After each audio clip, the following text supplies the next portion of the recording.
Share মার্কেটে টাকা invest করার বিষয়ে কাউকে জিজ্ঞাসা করেন, তবে তাদের মধ্যে বেশিরভাগ লোক আপনাকে নিরুৎসাহিত করবে এবং বলবে ওটা জুয়া খেলার অন্য একটা রূপ। শেয়ার মার্কেট উঠানামা করার পিছনে কোনো যুক্তি নেই। যারা প্রচুর অর্থ উপার্জন করে তারা কেবল ভাগ্যবান। অন্যদিকে মজাদার ঘটনা হলো, বিশ্বের প্রায় সমস্ত ধনী ব্যক্তিরা প্রত্যক্ষ বা পরোক্ষভাবে শেয়ার বাজারের মাধ্যমে তাদের বিপুল সম্পত্তি অর্জন করেছেন এবং পরোক্ষভাবে বলতে গেলে নিজের কোম্পানিকে শেয়ার বাজারে তালিকাভুক্ত করে বিশ্বের অন্যতম ধনী ব্যক্তি ওয়ারেন বাফেট সরাসরি শেয়ার বাজারে বিনিয়োগ করে তার ভাগ্য তৈরি করেছেন। অন্যদিকে বিল গেটস তার কোম্পানি মাইক্রোসফটকে শেয়ার মার্কেটে তালিকাভুক্ত করে তার সৌভাগ্য তৈরি করেছিলেন।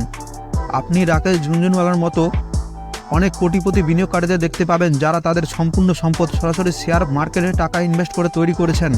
পৃথিবীর টপ শেয়ার বাজারের কোটিপতিরা কিভাবে শেয়ার বাজার থেকে তাদের এই বিপুল সম্পত্তি অর্জন করেছেন তা যদি একটু খেয়াল করে দেখেন, তারা ধারাবাহিকভাবে শেয়ার বাজার থেকে অর্থ উপার্জন করে চলেছেন।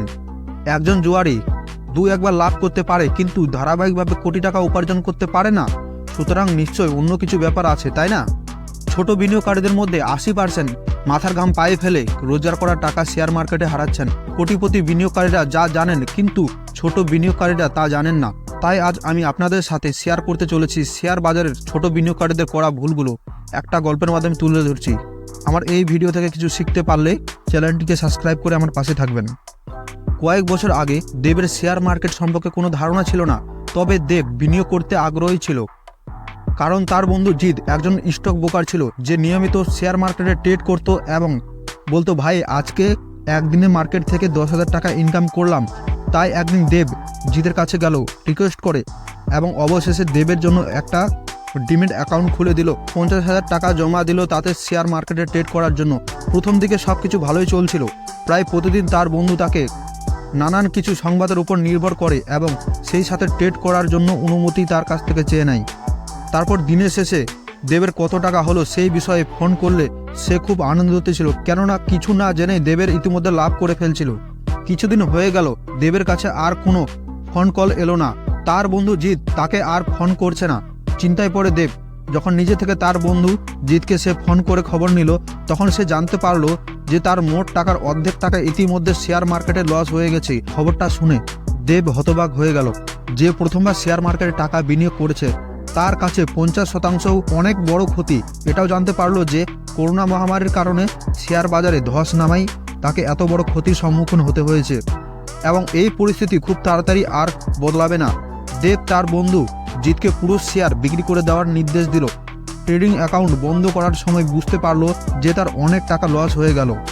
বলুন তো কোথায় ভুল করেছিল দেব? বন্ধুকে অন্ধভাবে অনুসরণ করা আপনার মারাত্মক ক্ষতি ডেকে আনতে পারে। আপনি কি এটা লক্ষ্য করেছেন যে আপনার কি লস আপনার বন্ধু করে দিতে পারে শেয়ার ব্যবসায়ী? দেব না লাভ করতে পারলো না শেয়ার ট্রেডিং কোনো অভিজ্ঞতা অর্জন করতে পারলো। দেব যদি নিজে থেকেই শেয়ার মার্কেটে বিনিয়োগ করতো তাহলে টাকা লস হলেও মার্কেট সম্বন্ধে কিছু শিখতে পারতো। সুতরাং এটা স্পষ্ট যে আপনার নিজেকে শেয়ার মার্কেট সম্পর্কে জ্ঞান লাভ করতে হবে।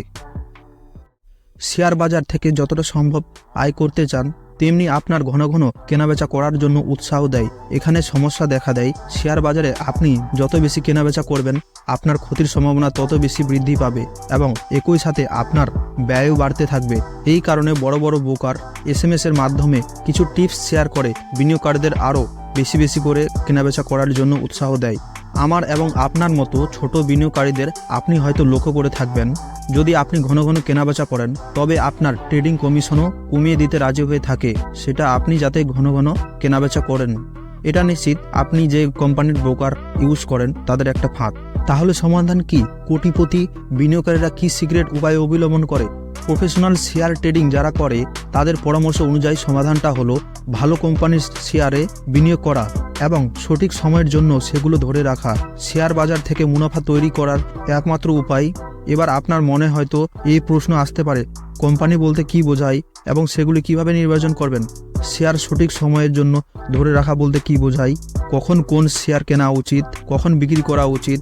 লাভের পরিমাণ সর্বাধিক করার জন্য আপনাকে ভালোভাবে অ্যানালাইসিস করা উচিত। কিভাবে একটা কোম্পানির মাত্র দুটো জিনিস, বছরের রিটার্ন এবং ইকুইটি রেশিও, এই দুটো জিনিস দেখেই আপনি সেই কোম্পানির স্টক কতটা ভালো একটা আইডিয়া করে ফেলতে পারেন। আর কখন কোন স্টক বাই করবেন এবং কিভাবে আপনার স্টক পোর্টফোলিওতে রাখবেন আপনি নিজেই বুঝতে পারবেন। বিনিয়োগ হলো আয় বা মুনাফা অর্জনের আশায় স্টকের মতো একটি সম্পদে মূলধন জমা করার কাজ। অন্যদিকে জুয়া হলো একটি অনিশ্চিত ফলাফলের জন্য টাকা বাজি রাখা, যা পরিসংখ্যানগতভাবে নেতিবাচক হতে পারে। একজন জুয়ারি কোনো কিছুর মালিক নয়, যখন একজন বিনিয়োগকারী অন্তর্নিহিত কোম্পানির একটি শেয়ারের মালিক। আশা করি বুঝতে পেরেছেন। শেয়ার বাজার সংক্রান্ত আমার ভিডিও যদি ভালো লেগে থাকে তাহলে অবশ্যই আপনার বন্ধুদের সাথে শেয়ার করবেন, যাতে শেয়ার বাজার বা স্টক মার্কেট সম্পর্কে ধারণা পেতে পারে। এছাড়াও আপনি আপনার মন্তব্য আমাদের ভিডিওর নিচে কমেন্ট করতে পারেন। আপনারা শেয়ার বাজার সম্পর্কে আরও কী কী বিষয় জানতে চান তা আমাকে জানাতে পারেন। ধন্যবাদ।